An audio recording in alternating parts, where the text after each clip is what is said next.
आज हम एक ऐसी स्किल के बारे में बात करेंगे जो हमें अनकॉन्शियस रिएक्टर से कॉन्शियस क्रिएटर बना सकती है। इसका नाम है मेटाकॉग्निटिव थिंकिंग। देखिए, ज़्यादातर लोग थिंक नहीं करते हैं। सच तो यह है कि वो अपने थॉट्स से सोचे जाते हैं। They are thought by their thoughts. हम सभी एक तरह के ऑटो पायलट मोड पर चलते हैं। मेटाकॉग्निशन का मतलब है thinking about your thinking while you are thinking. ये अवेयरनेस आपको रियल टाइम में मिलती है, ना कि हाइंडसाइट में जब तक सब कुछ हो चुका है। ये शिफ्ट बहुत ज़रूरी है।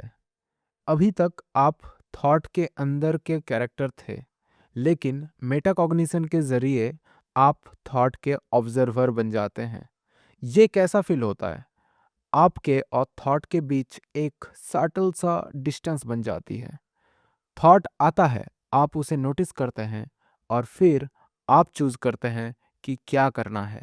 अब कोई ऑटो पायलट नहीं। मेटाकॉग्निशन आपको क्या देता है? Clarity, emotional control, better decisions और सबसे ज़रूरी इनर फ्रीडम। ये काम कैसे करता है? जब कोई थॉट अराइज होता है, उसके हावी होने से पहले आप उसे देख लेते हैं या कैच कर लेते हैं। ये कैचिंग ही मेटाकॉग्निशन है। इसका एक सिंपल फॉर्मूला है, notice, name and navigate. Notice यानी आप अपने आप से कहो एक थॉट आ रहा है। उसके बाद नेम यानी पहचानो कि ये भय है या कंपैरिजन है या कोई डिजायर। उसके बाद नेविगेट यानी सबसे बेस्ट रिस्पॉन्स क्या होना चाहिए, वो डिसाइड करो। ज़्यादातर लोग क्या करते हैं, उनका इमोशन कोई भी स्टिमुलस से ट्रिगर हो जाता है और फिर वो रिएक्शन देने लगते हैं। बीच में कोई डिस्टेंस नहीं होता, कोई गैप नहीं होता, कोई अवेयरनेस नहीं होता है। फॉर एग्जाम्पल, अगर उनको गुस्सा आए तो वो गुस्सा उनके बॉडी पर तुरंत कब्जा कर लेती है और वो रिएक्ट करने लगते हैं जोर जोर से चिल्लाकर या गुस्सा दिखाकर।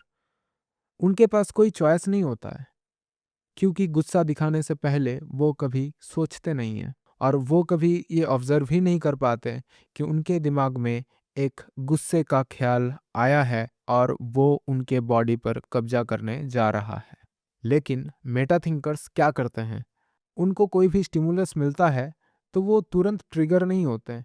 उनके पास अवेयरनेस होता है और वो अवेयरनेस से रिस्पॉन्स करते हैं। वो एक्ट करने से पहले इमोशन को ऑब्जर्व करते हैं। ये अवेयरनेस ही वो गैप है जो उन्हें बचाता है। आपको कैसे पता चलेगा कि आप ये स्किल यूज कर रहे हैं? पहला, आप अपने माइंड को रिएक्ट करने के पहले ही पकड़ लेते हैं। दूसरा, आप अपने इनर कमेंटेटर को नोटिस कर पाते हैं। तीसरा, आप किसी बड़े ट्रिगर के दौरान भी अपने रिएक्शन को पॉज कर सकते हैं।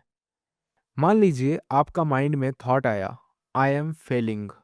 अगर आप मेटाकॉग्निशन अप्लाई करते हैं तो आप नोटिस करेंगे, I am noticing A thought that says I am Fehling.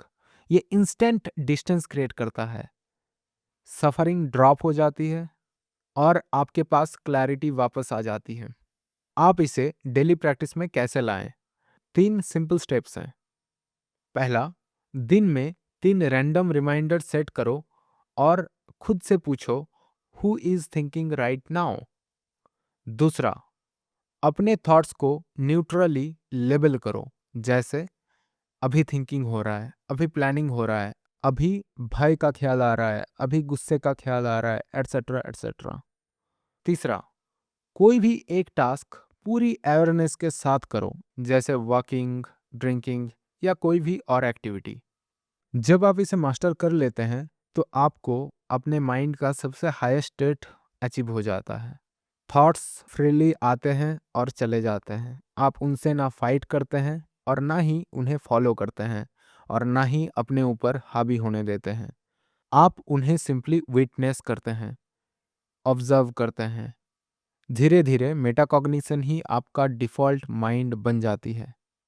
जब आप अपने माइंड को देख सकते हैं तो आपका माइंड अब आपको कंट्रोल नहीं कर सकता। यही है मेटाकॉग्निटिव लिबरेशन। आई होप ये वीडियो आपका कुछ काम आए, और अगर आपके दिमाग में कोई भी सवाल हो, कोई विचार हो या फिर कोई समस्या हो, तो आप मुझे कमेंट्स में बता सकते हैं। धन्यवाद।